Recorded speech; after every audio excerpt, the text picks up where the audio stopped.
Hey everyone, Mike here in the BFH garage. On my way to the junkyard again, but this time I'm not going to pick the normal Jeep, Wranglers, stuff like that in the junkyard.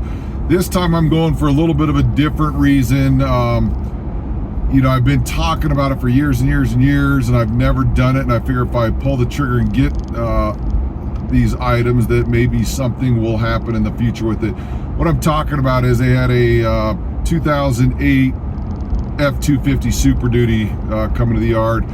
It's got the Super 60 up front, it's got the 10.5 Sterling in the rear, so I'm looking to go pull some 1-ton axles.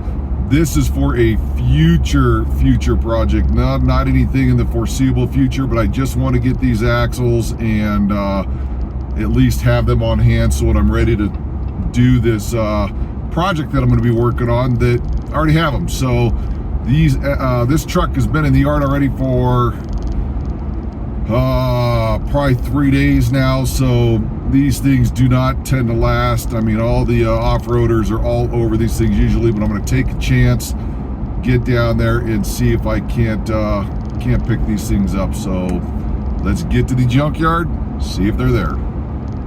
All right, as we're walking up to this thing, it's got its front axle, it's got its rear axle. I'm in luck. I just got to get these things pulled now. These are going to be heavy. These are going to be tough to do by myself, but we'll get it done.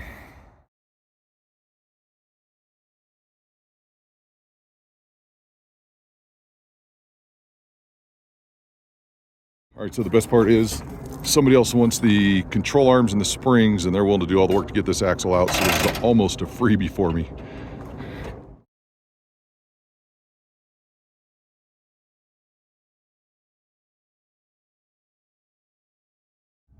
Well, that pick was a success. Grabbing that Dana 60, that thing's massive. Luckily, I had some guys there who wanted the springs and the control arms for it, and they said they would get the axle out for me if they could have the springs and the control arms.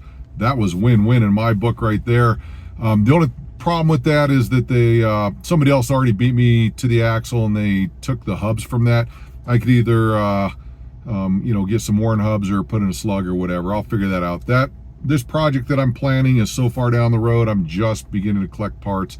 But at our pick and pull, that axle cost me, with tax and cord charge, $230. So I think that's a big win for me, and I'm going to keep my eyes open for more. And I didn't end up grabbing the Sterling 10.5 that was with it because I was running out of time, and it took 4 of us to load that axle onto a cart, and without those guys, I think I would definitely struggle too much trying to get that other axle out of there. So I'll go back and pick one up another day, maybe later this week. We'll see. But anyway, good pick. I know some of you guys out there really love hearing these pick and pull stories, so that's the one for today.